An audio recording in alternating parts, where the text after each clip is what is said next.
ערב טוב לכולם, ברוכים הבאים לכל מי שנמצא איתנו היום בשידור החי, לכל מי שבהמשך יצטרף אלינו, ולכל מי שבעתיד יאזין להקלטה הזאת מתי שזה יהיה. הנושא שלנו היום זה אמת מול זיוף. אני תמיד אומרת שאנחנו מעל הזמן, מעל למקום, אבל עדיין כן, יש לנו מחויבות לזמן ולמקום, וכרגע אנחנו עומדים ממש יומיים לפני חג הפורים. איזה כיף. חג שיש בו המון מסתורין, הייתי אומרת, המון מישורים, רבדים, דברים שהם על פניו נראים מאוד הגיוניים, מאוד מסודרים, מאוד כרונולוגיים, וככל שיותר נכנסים לעומק, בעצם עולים עוד דברים שהם לא בדיוק מובנים. ויש פה איזשהו עומק. ואנחנו כן מתבקשים להיכנס לעומקים האלה. כל פעם ממקום אחר, מהמקום שאנחנו נמצאים בו. שזה משנה לשנה אנחנו אף פעם לא באותו מקום. נכון שאנחנו קוראים את אותה מגילה, ואנחנו מקיימים את אותן מצוות, אבל בתוך התבנית הלכאורה הקבועה הזאת, יש הרבה שינויים, ומי שהכי משתנה פה, בעיקר זה אנחנו. איך אנחנו התבגרנו מאז שנה שעברה, מאז לפני שנתיים, מאז לפני 5 שנים. וזה תמיד מדהים לראות איך אותו סיפור, אותו טקסט, אותו דבר שאנחנו מכירים מגיל 0, ומספרים לנו מגיל 0, מדי שנה משנה משמעות ומתבגר ומתקדם יחד איתנו. עכשיו חשוב לציין שהאנרגיה הזאת של פורים, של ממש עוד דקה פורים, מקודדת בתוך התהליכים האלה, כך שהם יהיו עוצמתיים לא משנה מתי בשנה תאזינו להם. אז דבר ראשון, אנחנו נעשה קצת איזושהי הפסקה יזומה, לקחת נשימה עמוקה, להשיל מאיתנו את כל העומסים של היום, של השבוע, של החודש, השנה, העבר, העתיד, צירי זמן אחרים, מה שמוכן, מסוגל, מזומן להשתחרר, כבר מתחיל להשתחרר. אני מאשרת את הנוכחות שלי, מאשרת את הנוכחות של כל אחד ואחת מאיתנו. פותחים את הנקודה של הלב, הנקודה שבה האלוקי והאנושי נפגשים, נקודה שאי אפשר לפגוע בה בשום צורה, אבל שלפעמים קצת מתחבא, או ממזערת את עצמה, או משתיקה את עצמה בגלל האירועים של החיים. וזה מדהים לראות כמה הנקודה הזאת צריכה עבודה כרגע.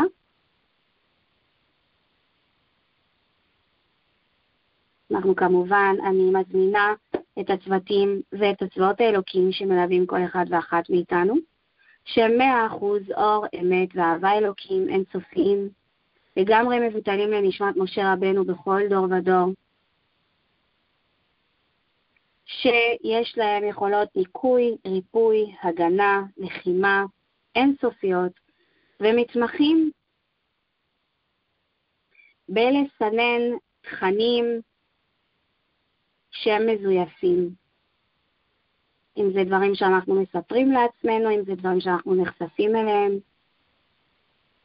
אם זה דברים שאנחנו מפחדים לדעת עליהם, או מעדיפים לא לדעת אותם מכל מיני סיבות אחרות, כי זה דורש עבודה, זה דורש ענווה, זה דורש יציאה ממרחב של הרגל מוכר, זה דורש אולי מסירות נפש אפילו ברמה מסוימת. אנחנו משחררים את הכל עכשיו, הניקוי כבר מתחיל, וכמובן שאת המרחב המקודש הזה אנחנו מעבירים לבורא עולם שיהיה כרצונו, בצורה מדויקת. בתוך המרחב הזה אנחנו באמת מבקשים לעשות איזשהו ניקיון שאנחנו נבצע אותו בזכות האותיות של המילה אמת.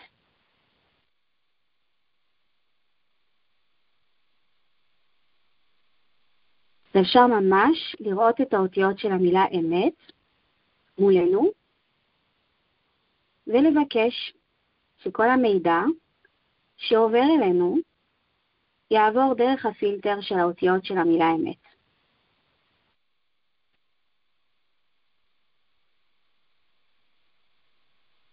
אגב, זה טיפ מעולה לנקות מרחב. זה דבר שאני מלמדת בקורס של ההיגיינה האנרגטית רוחנית, קורס יסוד, שכמה שהוא יסודי הוא מאוד מאוד מאוד משמעותי וחשוב, כי אחד הדרכים שלנו לברר את האמת זה קודם כל לסלק מהמרחב שלנו את כל ההפרעות שנמצאות ולא מאפשרות לנו בכלל להיכנס לממשק עם האמת.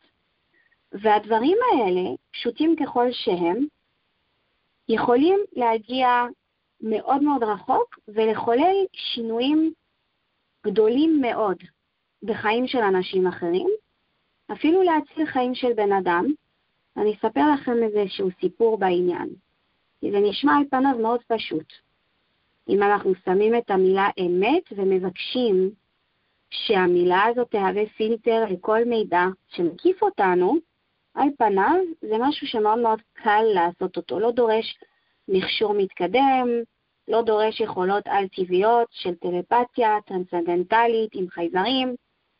מאוד מאוד פשוט לעשות את זה, ואפשר לעשות את זה בכל מקום, בכל זמן, בתנאי שאנחנו זוכרים לעשות את זה. וכדי שתזכרו לעשות את זה, אני אספר לכם סיפור, כי בדרך כלל סיפורים הרבה יותר קשה לשכוח. לפני כמה שנים אחותי אמרה לה החברה שלה שהיא הולכת ללוות אותה לחדר לידה. וחברה שלה חיכתה לה, ואחותי הגיעה אליה ואמרה לה, אוקיי, אני לוקחת אותך עכשיו לבית חולים, את מרגישה שאת צריכה ללדת, אני אקח אותך לאן שאת צריכה, הכל סבבה. והאישה הזאת בעצם הייתה נראה לי בפתיחה 2, ואף אחד לא בדיוק התייחס אליה יותר מדי ברצינות, וכבר איזה פעמיים שלחו אותה הביתה, אמרו לה זה לא הזמן, זה לא עכשיו. גם בעלה סוג של כבר היה קצת סקפטי, כמה פעמים הוא יכול להקפיץ אותה לבית חולים, בסוף לחזור הביתה, ועדיין הלידה לא קרתה. וביום שאחותי ליוותה אותה, והיא לקחה אותה לבית חולים, אז אותו דבר קרה, האחיות שדיברו עם היולדת, ואמרו לה, גברת, את לא מוכנה כרגע ללדת, חבל על הזמן שלך, חבל על הזמן שלנו, בואי תערבי את הדברים שלך ותלכי הביתה. רק שאחותי אמרה, אני רוצה לשים את המילה אמת בתוך המרחב, היא לא גילתה את הסוד הגדול הזה לאף אחד, היא פשוט עשתה את זה. ושמה את המילה אמת בתוך המרחב של הבית חולים, ומפה לשם, כל הדינמיקה פתאום השתנתה, כל השיח השתנה, בזה שהיולדת התחילה לשוחח לפי תומה עם האחות, והאחות פתאום נכנסה למצב של הקשבה. וכבר לא כל כך פסחה עליה, אלא באמת פתאום היה איזה רגע של הקשבה. זה מדהים כמה לפעמים רגע אמיתי של הקשבה יכול לשנות את החיים של האדם. ואז היולדת דיברה עם האחות, והאחות אמרה לה, מהדברים שאת אומרת, זה נראה שיש חשש שיש לך אולי סדק בשק הריון, ויכול להיות שצריכים לילד אותך דחוף, כי אם מה שאני מרגישה כרגע זה נכון, ולפי מה שאת אומרת, יכול להיות שאת בסכנה. ובאמת כך היה. מפה לשם, הכניסו אותה לחדר לידה, זרזו את הלידה, התינוק נולד בגוונים של סגול שחור כבר, הוא לא היה במצב כזה טוב.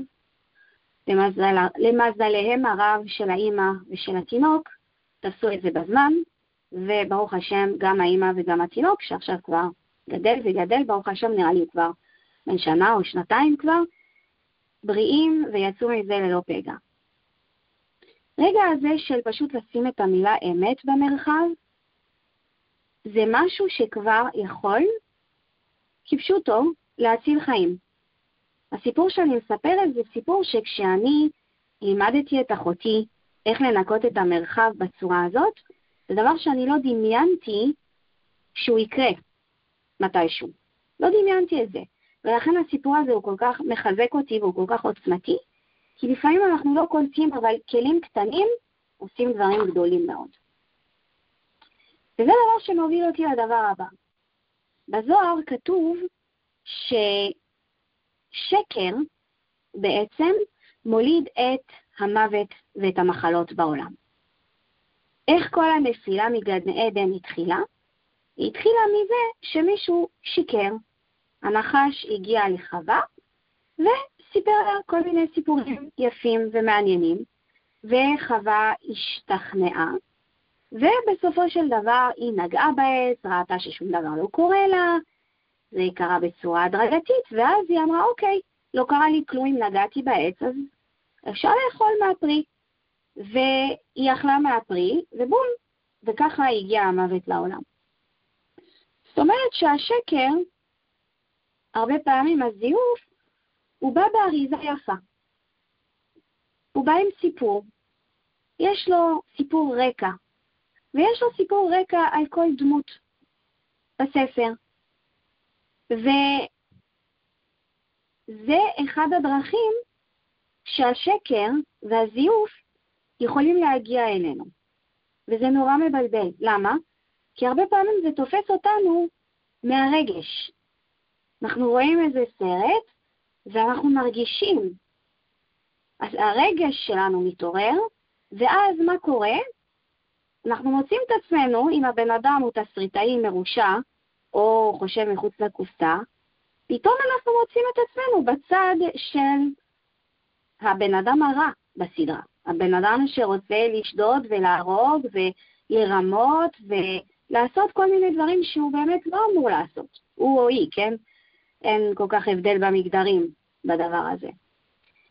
אז הצורה שמספרים את הסיפור, הצורה שבעצם אורזים את הסיפור, מציגים, הדברים שאנחנו בוחרים לשים עליהם את הדגש או לא לשים עליהם את הדגש, זה גם חלק מהשקר.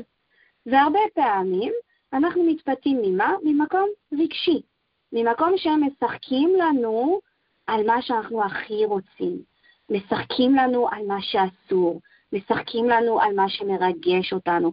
מפעילים אותנו עם החושים ועם הלב שלנו. כתוב לא תטורו אחרי עיניכם ואחרי לבבכם. הלב זה יותר הרגש והעיניים, מה שהעיניים רואות, שזה אריזה מאוד יפה. מאוד מאוד קשה לכעוס על הדמות הראשית, כשזו דמות שהיא חמודה והיא יפהפייה, והיא חריפה כזאת, והיא פלפלית, אבל היא עושה הרבה שטויות. אבל היא נורא חמודה. אז יש פה איזה פער. אני חושבת, אני לא יודעת אם קראתי את זה באיזה מקום, או שזה הבנה שלי, ראיתי שהאנשים שנראים טוב, יש נטייה לסלוח להם על הרבה יותר דברים. ולפעמים ראיתי את ההבדל הזה קורה אפילו בתוך משפחות בין אחים. האח שיודע קצת יותר להתחנף, קצת יותר להתחנחן, קצת יותר מטפח את עצמו, קצת יותר מוצא חן כזה, קצת יותר יפה, מעבירים לו על יותר דברים. וזה חלק מהזיוף, יש פה מניפולציה. אגב, מי מאסטר במניפולציות ומשתמש בזה ממש עד הסוף, בלי בושה, בשמחה רבה, ילדים בני 2. הם מתוקים שאין דברים כאלה, והם משתמשים בזה כדי לעשות מניפולציה להורים ולהוציא מהם מה שהם רוצים. אז זה משהו, מה שנקרא הנחש הזה, הוא נורא חמוד, והוא בא איתנו כבר מהרגע שאנחנו נולדים. יש רצון למצוא חן, יש רצון ככה, טיפה לזייף, נו, מה? אנחנו אף פעם לא באמת מספיק כפי שאנחנו. תמיד צריך ככה להוסיף איזה פילטר, לרמות בקורות חיים, להוסיף דרמה בסיפור. האמת היא לא כזאת מושכת, הרבה פעמים. לפעמים סתם ככה יבשה, לא נעימה, לפעמים מאוד מאוד כואבת. בקיצור, יש לנו סיפור אהבה שנאה עם האמת ועם הזיוף, והרבה פעמים יש הרבה מלכודות בדרך ביניהם. אבל הרבה פעמים האמת היא זאת שמשחררת אותנו. היא זאת שמשחררת אותנו, גם אם היא מכאיבה. יש לא בכדי, אומרים אין שמחה כהתרת הספקות. אנחנו בדיוק עכשיו נזכרנו שאנחנו צריכים למחוק את זכר עמלק ואת הזרע שלו, של עמלק, ויחד עם זה יש את התפק. תפק ועמלק הולכים ביחד. תפק היא גימטריה עמלק, ועמלק משתמש בספק. את בטוחה שזה ככה? את בטוחה שהוא הבן זוג הנכון? את בטוחה שאת לא מנוהלת על ידי הטראומות שלך? אולי האינטואיציה שלך לא מדויקת, אולי התחושת בטן שלך לא נכונה, אבל הנה על הנייר כתוב ככה, כתוב ככה, מפוצץ, מספרים, עובדות, עניינים, סטטיסטיקות. והיום אפשר לתת אריזה יפה לכל דבר. ממש לכל דבר. היה מקרה ממש לא מזמן של עורכי דין שהגישו איזשהו קייס מול בית משפט, ובסוף התברר שהם עשו את המחקר שלהם ב-AI, ב-Chat GPT או בכל AI מזדמן שיש היום, וה-AI פשוט המציא להם סיפורי סבתא מפה עד להודעה חדשה, והמקרים שהם התבססו עליהם בשביל הקייס שלהם לא היו ולא נבראו, פשוט לא היו כאלה דברים. וזה בסוף היה ביזיון נוראי עבורם. הם לא היו מקצועיים, הם יצאו שקרנים, זה לא נעים כשזה קורה. אבל מה קורה כשלא עולים על השקרן? מה היה קורה אם הם היו כן מצליחים לשכנע? והיום אפשר לשכנע כל בן אדם כמעט בכל דבר. כי השקר תפס פרופורציות שלא בטוח שהיו כאלה פרופורציות של שקר בעבר. בואו נגיד לפחות שהיום הרבה יותר קל לשקר ולשתול חרטוטים ולהגיד מה שרוצים. ואם הרובוטים גם מתערבים לנו, אז בכלל, יש לנו גם שקרנים רובוטיים. אני לא יודעת אם זה עצוב, אני לא יודעת אם זה משעשע, אני מעדיפה לצחוק מזה, אבל כן אנחנו צריכים לשים לב לדברים האלה. אז קודם כל אנחנו באמת מביאים לתוך המרחב שלנו את האותיות של המילה אמת. אומרים שכשהקדוש ברוך הוא רצה לברוא את האדם, היו כמה כיתות של מלאכים. היו המלאכים של האמת, שבאו ואמרו לקדוש ברוך הוא, אתה יודע, האדם הוא שקרן בטבע שלו. הוא מאוד אוהב לספר לעצמו סיפורים, הוא מאוד אוהב לספר לאנשים אחרים סיפורים. אין מה לעשות, סיפור טוב זה חלק אינטגרלי של האנושות. מצד אחר באו מלאכי החסד ואמרו לבורא עולם, כן, אבל הם יהיו גומלי חסדים, הם יעשו טוב אחד לשני. והיה ממש סוג של ויכוח ביניהם. האמת אמרו לא, הם שקרנים, אי אפשר. ואלה של החסד אמרו כן, אבל הם יעשו דברים טובים. אז מה עושים? עכשיו אנחנו יודעים מי ניצח, כי אנחנו פה. לא היה לנו את כל התהליך הזה, אם מלאכי האמת היו מנצחים. ועם כל זאת אומרים שהאמת היא החותמת האלוקית, היא החותמת של בורא עולם. אז איך יכול להיות שהקדוש ברוך הוא, כביכול, באיזושהי מידה, יתעלם מהאמת כדי לברוא את האדם? מה קרה פה? ואנחנו בעצם לומדים פה שיש אמת ויש את האמת לאמיתה. האמת היא שכן, האדם הוא שקרן, שלפעמים הוא טועה, הוא נופל, הוא עושה דברים שהוא לא צריך לעשות, שאסור לו לעשות. ועל הנייר, ברמה הפשוטה, גם אין לו כל כך דרך חזרה. כי זה לא הגיוני, אין מכונת זמן. כרגע בעולם שאנחנו מגולמים בתוכו, הזמן הוא ליניארי.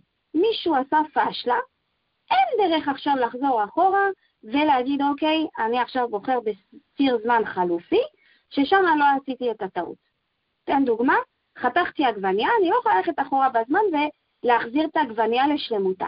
זה חלק מהמשחק, שהזמן בעולם שלנו, בפרמטרים שלו, הוא ליניארי. לא משנה שזמן זה סוגיה אחרת, אני לא אכנס אליה, אבל בגדול, ביום יום, בפשטות של הדברים, באמת, הזמן הוא ליניארי. אממה, יש גם את האמת לאמיתה, האמת האלוקית. האמת הייתה כן, בני האדם הם שקרנים. האמת לאמיתה זה שהקדוש ברוך הוא ברא גם את התשובה. והוא אמר, גם אם החבר'ה האלה יהיו שקרנים, אני רוצה לתת להם גם הזדמנות לחזור בתשובה. והחזרה בתשובה הזאת היא בכלל לא בהלימה עם האמת לכאורה, עם האמת הפשוטה. למה? כי לפי האמת הפשוטה, פישלת, סיימנו. אבל לפי האמת לאמיתה, פישלת, תחזור בתשובה. יש דברים שהם מעבר לאמת הפשוטה. אז אפילו האמת היא מאוד מרובדת, וזה מסבך את התמונה עוד יותר. ולכן כשאנחנו מבקשים לשים את האמת במרחב שלנו, אנחנו רוצים את האמת לאמיתה. לא את האמת הפשוטה, אנחנו רוצים האמת לאמיתה האלוקית האינסופית. זה מה שאנחנו רוצים. כי האמת האנושית משתנה. יש לה רק את מה שעיניה רואות באותו רגע. אגב, כשיש דיין והוא צריך לשפוט אנשים, יש לדיין רק את מה שעיניו רואות. וכדי שלא יצאו מהמשפט הזה, מהמשפטים האלה זיופים, צריך להתפלל על זה. וזה בדיוק מה שבאמת אחד הדברים שעלו בתוך המרחב הקבוצתי שלנו, זה התחושה הזאת של העיוורון. התחושה הזאת של העיוורון, של אנחנו לא יודעים מה האמת. כולנו בחזקת סומין. כל אחד יש לו זווית אחרת, והוא צודק, והם צודקים, וזאת האמת שלי, וזאת האמת שלה. והאמיתות שלנו מתנגשות. נהיה פה סמטוחה שלמה. איך יוצאים מזה? קודם כל מתפללים על האמת. זו תפילה שתמיד, תמיד, תמיד מתקבלת. יש הרבה תפילות שהן מתקבלות אבל לא עכשיו, או הן מתקבלות אבל לא בדיוק בצורה הזאת, אבל אני יכולה להגיד לכם ממש, מניסיון אישי, אם תתפללו ותבקשו את האמת לאמיתה, הדרך תתגלה בסוף. זה יתגלה, ולפעמים זה יתגלה בצורה מאוד מפתיעה. אז אנחנו שמים את האנרגיה הזאת של האמת בתוך המרחב שלנו, והיא כבר מתחילה לפרק כל מיני מבנים מוטעים, שמלווים אותנו לפעמים מגיל 0, לפעמים אפילו מגלגולים קודמים, לפעמים זה דברים של המשפחה, של החברה, אנחנו רוצים לשתף פעולה, אנחנו רוצים להתאסף כאנשים מסוימים, כדי שלא יוציאו אותנו מהמעגל, כדי שלילדים יהיה מוסדות ללכת אליהם, כדי שהמוכר במכולת ירצה למכור לנו, כדי שהבנק ייתן לנו הלוואה, כדי שהמעסיק ייקח אותנו לעבודה. אנחנו צריכים להתחנף להמון המון גורמים. והתינוק בן יומו מבין את זה מהיום הראשון כמעט. ברגע שהוא טיפה ככה מבין שאם הוא מחייך לאמא, אז פתאום היא מתרככת והיא נותנת לו כמעט כל דבר, ברור שהוא יעלה על זה טרמפ וימצא את העניין הזה עד הסוף כמה שאפשר. וכולנו עושים את זה, זה בילט אין. זאת אומרת שהאמת, אם אנחנו לא נבקש אותה, היא לא תופיע מעצמה. האמת דורשת איזושהי עבודה. זה לא משהו שככה בדיפולט. בדיפולט שלנו אנחנו שקרנים. למה? נחש. זה הדיפולט. אז כדי להגיע לאמת, חשוב לנו לא לברוח לכל מיני מסכות ותירוצים ונסיבות והאשמות וקורבנות ועניינים, אלא קודם כל להגיד אוקיי, אני מוגבלת, אני לא יודעת הכל, אני מבקשת, אני מתפללת על האמת. אוקיי? והשלב השני זה גם להיות פתוח לקבל את האמת. לא תמיד האמת היא תהיה נוחה. לפעמים היא גם לא תהיה כל כך הגיונית. היא לא תמיד תהיה הגיונית, אבל זאת האמת, זה הדבר הנכון, זאת הבחירה המדויקת. אז קודם כל, את כל ההתניות האלה של השקר, ושימו לב, תמיד אומרים, לשקר אין רגליים. ברגע שיש אמת, זה כמו שמדליקים את האור בתוך חדר חשוך. החושך לא יכול להתקיים בפני האור. ברגע שיש אור, יש אור. יודעים איפה כל דבר נמצא, יודעים מה צריך לעשות. האמת זה להדליק את האור בתוך המרחב שלנו. ואם אנחנו לא נבקש את זה, אנחנו גם לא נקבל. וזה מוביל אותי לעוד משהו. אנשים מרגישים דברים לפעמים, והם אומרים, אוקיי, זה האינטואיציה שלי. אגב, אינטואיציה, הרבה דברים מגיעים גם דרך תקשור, דרך השראה. לפעמים יש לנו איזה קול פנימי בתוכנו, ואנחנו לא יודעים אם הקול הפנימי הזה הוא קול של אמת, או שהוא קול של טראומות, או קול של פחדים, או בכלל קול של הורים, מורים, אנשים אחרים שמלווים אותנו באופן אקראי, או לפעמים אפילו קול של ישות שרוצה להזיק. אני חושבת שאני כבר סיפרתי את זה באחד התהליכים שלנו, אבל כשהיטלר כתב את מיין קאמפף, הוא העיד על עצמו שהוא כתב את זה בתקשור. היה לו ממש קול בתוכו, שהכתיב לו מילה מילה את כל התוכנית להשמדה של העם היהודי. אז מה? זה היה מתוקשר. היה פה איזה משהו גבוה ממנו שדיבר איתו. אבל הקול הזה הוא היה קול של שטן, הוא היה קול של שד, הוא לא היה קול של משהו שבא מהאור. ולכן החשיבות של האמת מול הזיוף.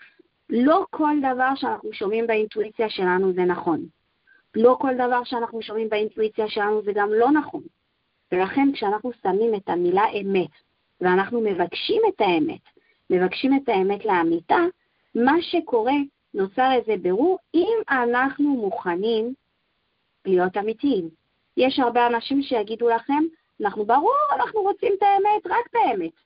אבל ברגע שזה מפסיק להיות קצת נוח, אז הם לא שם. וזה אחד הדברים שהרבה פעמים חושפים לנו את הדרך, שההבנה הזאת שהאמת היא לא תמיד נוחה, ולפעמים היא תדרוש אפילו מאיתנו שינויים שאולי אנחנו לא לגמרי ערוכים כרגע לבצע אותם. וזה גם בסדר. זה גם בסדר. אפשר גם להגיד, אוקיי, אני רואה את האמת עכשיו, ואני כרגע לא ממש מוכנה לפעול על פי האמת הזאת, אבל לפחות אני יודעת אותה, ואני אמשיך להתפלל כדי שתזדמן לי דרך יותר מהירה, איך להגיע לאמת הזאת. אוקיי? מה שאנחנו רוצים זה באמת לעשות את הניקוי הזה בתוך המרחב שלנו. כל מקום שיש לנו אג'נדות שמופעלות חזק חזק עלינו, רצונות של אנשים אחרים, תקוות של אנשים משמעותיים בחיים שלנו, איזה תסריט שאנחנו חייבים ללכת על פי התסריט או התבנית כדי להיות חלק ממשהו. כל מקום שיש שקרים שמלבישים את עצמם בגלימות של אמת, ובשם האמת ממציאים כל מיני דברים, ולכאורה על פניו זה נראה מאוד הגיוני, וזה גם נראה נכון, וזה מרגיש נכון, אבל בסוף זה נגמר באסון. שזה המקום הזה של האמת האנושית מול האמת האלוקית. חוקי המוסר האנושי, מי קובע מה זה בן אדם טוב? יש הרבה אנשים שבאים ואומרים, אני בסך הכל, אני בן אדם טוב. אוקיי, מי קובע מה זה בן אדם טוב? מי קובע בזמן של דילמה, מה הצעד הנכון לעומת מה הצעד הלא נכון? מכירים את המושג הזה שהדרך לגיהנום רצופה בכוונות טובות? זה הזיוף. אז את כל זה אנחנו מבקשים לשחרר. את כל התבנית של עבד כי ימלוך, שפחה כי תירש גבירתה, שזה משהו שהוא מאוד נוכח במגילה, עם המן והחשברות שהם עבדים, ומה שהם רוצים, הם רוצים להשמיד, להרוג ולאבד את מי שיודע את האמת, שהם עבדים. ולא יעזור כמה כתר הם ישימו על הראש, ולא יעזור כמה משתה הם יארגנו, הם עדיין יהיו עבדים, והם עדיין יהיו שקרנים. ומי שלא מוכן להתפשר על זה, ולכאורה עושה לכולם את כל הבלגן, במקום תהיה פוליטיקלי קורקט, תוריד את הראש, תיתן לאחשוורוש לעשות מה שבא לו, ובמילא כאילו הדברים יסתדרו בסוף. לא. בא מרדכי ועושה בלגן. הוא בא בשם האמת. הוא אומר, אני לא ייתן לכם לשכוח שאתם עבדים. אתם עבדים, לא אנחנו. ואז המן עולה על האגו המאוד גבוה שלו, ואומר, לא מספיק לי להרוג את מרדכי, אני רוצה להרוג את כל העם שלו. זה אחת התכונות גם של השקר, של האגו. אין לו אף פעם מספיק. אף פעם זה לא מספיק לו. הוא רוצה הכל, והוא רוצה מושלם, והוא רוצה יותר מושלם ממושלם, ומבחוץ זה חייב להיראות טוב. והכל באריזה. אז אנחנו מבקשים באמת, האמת, הכוח הזה שיש למגילה, מה המגילה עושה? כתוב ממש כשמה כן היא, מגילת אסתר, היא מגלה לנו את מה שנסתר. כדי להגיע לאמת, יש לפעמים הרבה שכבות בדרך שאנחנו לא מצליחים. אין לנו מבט רנטגן שיכול להסתכל ולדעת מה בתחתית של השכבות. אם היינו יודעים את זה, אז היה לנו הרבה פחות בחירה. והמשחק של הבחירה כן מחייב את זה שיהיו פה שכבות, ושזה ייראה טוב, ושזה ייראה מושך. הפרי של עץ הדת היה נראה טוב, הוא היה נראה מושך, הוא היה נראה מעניין. כתבה מעניינת בוויינט.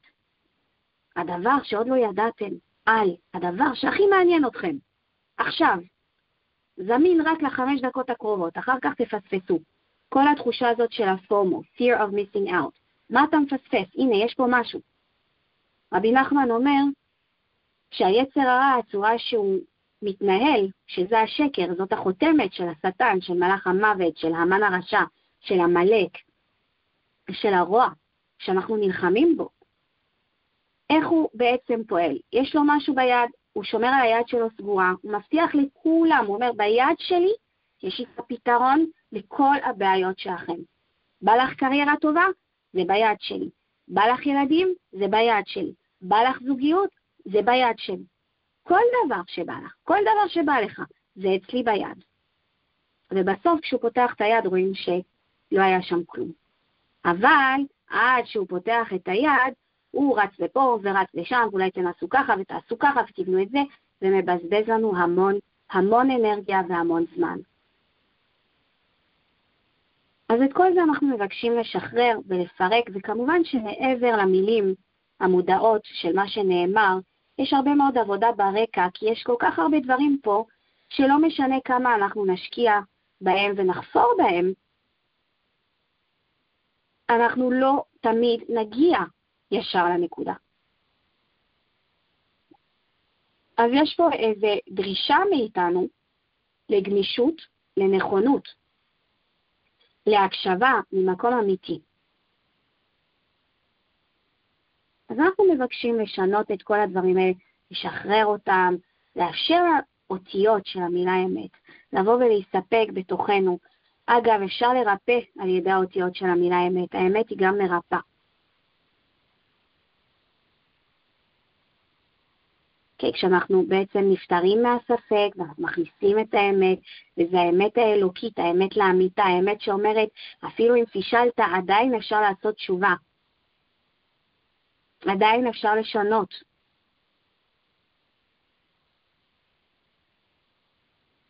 אז האמת הזאת היא מרפא.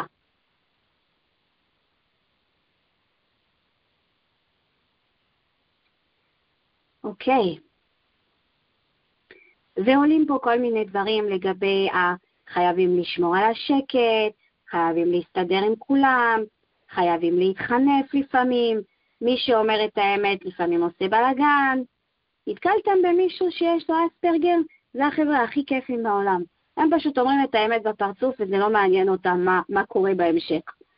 ולפעמים איתם אפשר יותר בקלות דווקא להסתדר כי אין להם סודות. אין להם שקרים, הם לא דו-פרצופיים, יש משהו שווה, הם לא אחד בפה ואחד בלב. כן, אז יש איזה משהו גם בחברה שלנו, שצריך טיפה להתגמש ולקבל את זה, שכן, מה לעשות, לפעמים אנחנו נשמע דברים שהם לא כל כך נעימים. למשל, זה אחת ההפעלות שלנו היום, של רבי נחמן, בעיקר התשובה, שישמע ביזיונו, ידום וישתוק.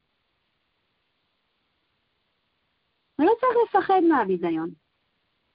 ולא צריך לשפוט את עצמנו לפי הביזיון הזה, ולהשפיל את עצמנו ולהחליט שאנחנו לא שווים כלום בגלל הביזיון הזה.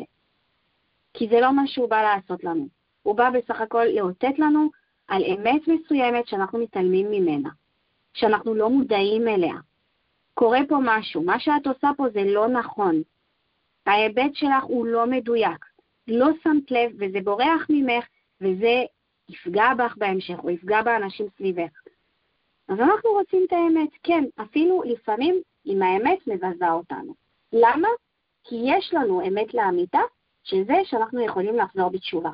זה לא דון דיל, אפשר לשנות, ומעכשיו ואילך גם לשפר ולהשתדרג ולהיות בן אדם טוב יותר. אז יש פה הרבה מאוד דברים שעדיין ככה נמצאים במרחב, משתחררים, מתנקים, עוברים סינון, שקרים, סודות, תירוצים, נסיבות, הצורה שסיפורים שמספרים במשפחות יכולים לעצב דורי דורות של אנשים, להגביל אותם לפעמים. זה יכול להעצים וזה יכול להגביל. כל מקום שיש פחד מהאמת, כל מקום שיש חוסר חשק לצאת מאזורי הנוחות, כל מקום שזה מרגיש מאוד מאוד בלתי אפשרי. לפי האמת, עם ישראל שרד במדבר 40 שנה בזה שנפל לו לחם מהשמיים. נכון, זה נשמע בלתי אפשרי. נכון, זה הדבר הכי פחות הגיוני ששמענו בעולם, במיוחד עם כל ההנדסת תודעה סביב פרנסה ואיך מרוויחים כסף ואיך בעצם כל המשק עובד. אבל היה. גם נפתח הים. לא הגיוני, אבל זה האמת. כן, האמת גם מתחברת לנו לאמונה. כן, והאמת, מה שהיא מאפשרת לנו לעשות, היא גם מאפשרת לנו לקלוט מה שנקרא שהחלב מקולקל בלי לחטוף קלקול קבע. מה זה אומר? זה אומר שבן אדם שהוא אמיתי, בן אדם שמבקש את האמת, שמתפלל על האמת, קודם כל הוא אמיתי גם כלפי עצמו. לפעמים הוא ישמע את הביזיון שלו אפילו מעצמו. לא תמיד יבוא איזה מישהו ויגיד לו איזה מאפן אתה. לא, לפעמים הוא בעצמו יבין את הביזיון שלו. הוא יסתכל על עצמו בסיטואציה מסוימת ויגיד, וואו, פישלתי בגדול, לא יצאתי בסדר. אוקיי? יצאתי פריחייה יבשה בדבר הזה, אין. ידון וישתוק.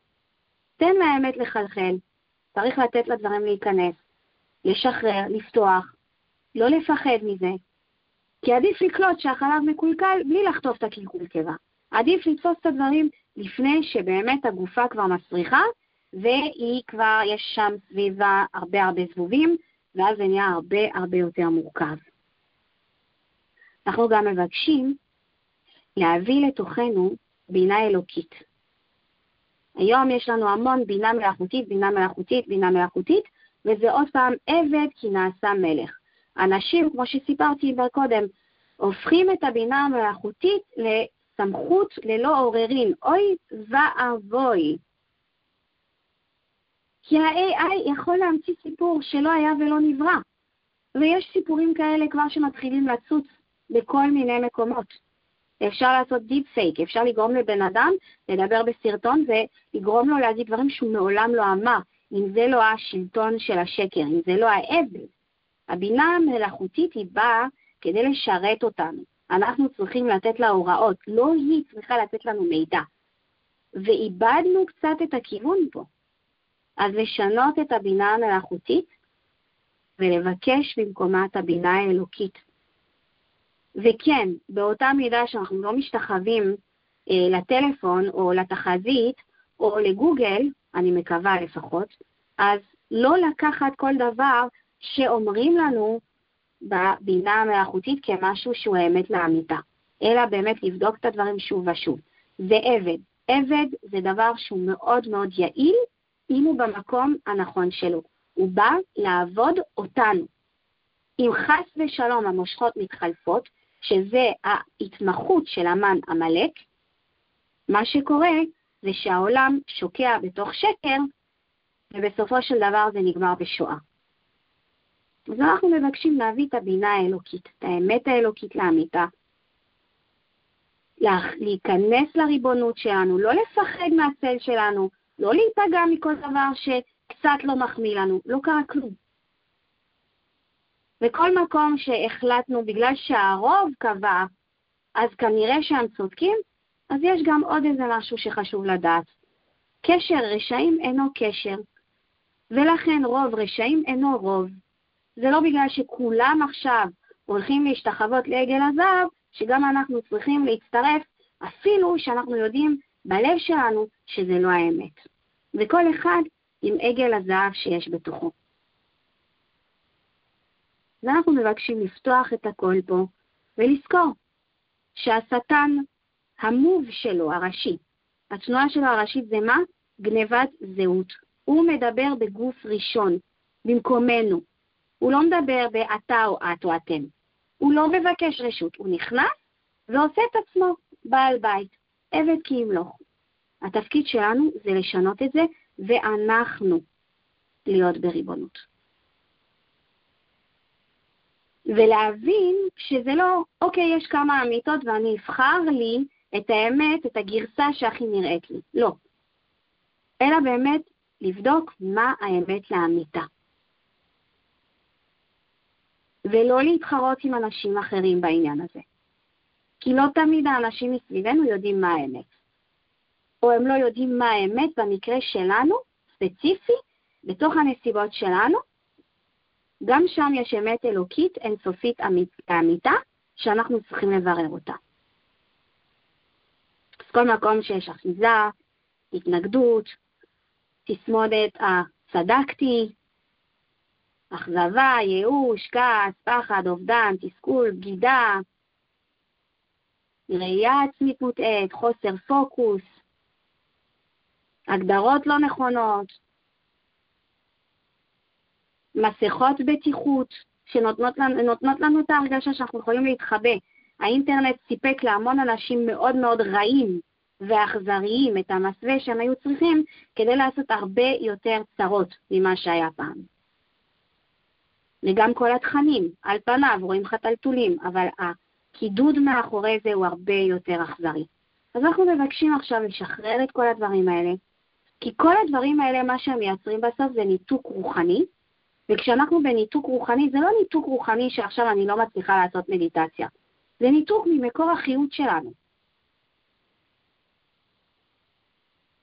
זה ניתוק מהאינטואיציה שלנו, זה ניתוק מהנשמה שלנו. זה ניתוק מהאמת שמבקשת לצאת לאור מתוכנו. אז כל מקום שהיו הפרעות, היו ניתוקים, נפגענו באלף ואחת צורות, על ידי כל מיני שקרים, סודות, דרמות, אינטריגות, מסתורים, סיפורים, כאוס, אנחנו מבקשים עכשיו לשחרר את הכל. ולנקות את זה גם ברמה הפיזית, בכל תא ותא, להכניס את האמת לאמיתה האלוקית האינסופית, כדי לאפשר לכל תא לדעת מה עליו לעשות. יש תאים שצריכים למות ולהפסיק להסריח את המרחב. יש תאים שצריכים להשתקם. יש תאים שצריכים להתחדש. יש תאים שצריכים להיוולד בתוך הגוף. אנחנו לא יכולים לעשות פריס חיים ולהיתקע. אנחנו מבקשים מהאמת הזאת, האלוקית, האינסופית, לאמיתה, לבוא ולנקות את הכל עבורנו, ולהביא אותנו לתדר יותר מדויק, יותר צלול, עם פחות זיופים, פחות רעשים, פחות פיזור, פחות הסחות, יותר נוכחות, ריבונות, חיבור. וגם לדעת שלפעמים אנחנו לא יודעים וזה בסדר, אז להמשיך להתפלל ולבקש את האמת. אף אחד לא ביקש מאיתנו לעשות את זה לבד. אגב, זה אחד מהסיפורים המוטעים שמספרים לנו, ובתהליך של שבוע שעבר דיברתי על המסע של הנשמה. אחד השקרים שמספרים לנו זה שאנחנו לבד, וזה אנחנו לא לבד. אפשר לבקש עזרה, חשוב לא לבקש אותה משקרנים. תוך המקום הזה אנחנו מבקשים עכשיו, באמת, מגילת אסתר, את המסתר שאנחנו כן צריכים לדעת אותו, שיתגלה, שיפלו כל המסכות. אם יש סיטואציות, אנשים, מקרים שהם לא טובים לנו בחיים, אנחנו מבקשים לראות את האמת לאמיתה. גם אם זה יכאב לנו באופן זמני, אבל עדיף לדעת מה האמת. אנחנו מבקשים מהמסכות האלה להתפרק, להתפורר, להתמוסס, להשתחרר, כדי שהפרצוף האמיתי של מה שאנחנו צריכים לדעת יתגלה לנו, וכך נוכל לקבל החלטות נבונות, מדויקות, נתיבות, לא רק עבורנו, אלא עבור כל השותפים בתוך העולם שלנו. בתוך המקום הזה, מקום של הודיה, מקום של אמת, אני שוב פעם מאשרת את הנוכחות שלי, מאשרת את הנוכחות של כל אחד ואחת מאיתנו. תודה רבה לצבאות ולצוותים האלוקיים שליוו אותנו, מלווים אותנו, וימשיכו ללוות אותנו. ותודה לבורא עולם, שלא נתקע עם העניין הזה של האמת. כן, הם שקרנים, הם יספרו כל מיני סיפורי סבתא, הם יתחבאו מהמעשים שלהם, הם לא יקחו אחריות. אבל יש אמת לאמיתה. הם גם יוכלו לעשות תשובה, וגם הם יגמלו חסדים. ובזכות זה אנחנו פה היום. אמת מארץ תצמח. זה התפקיד שלנו. מתוך המקום הזה אני מאשרת, מקרקעת את כל התהליכים האלה שנעשים עדיין בתוך הגופים שלנו.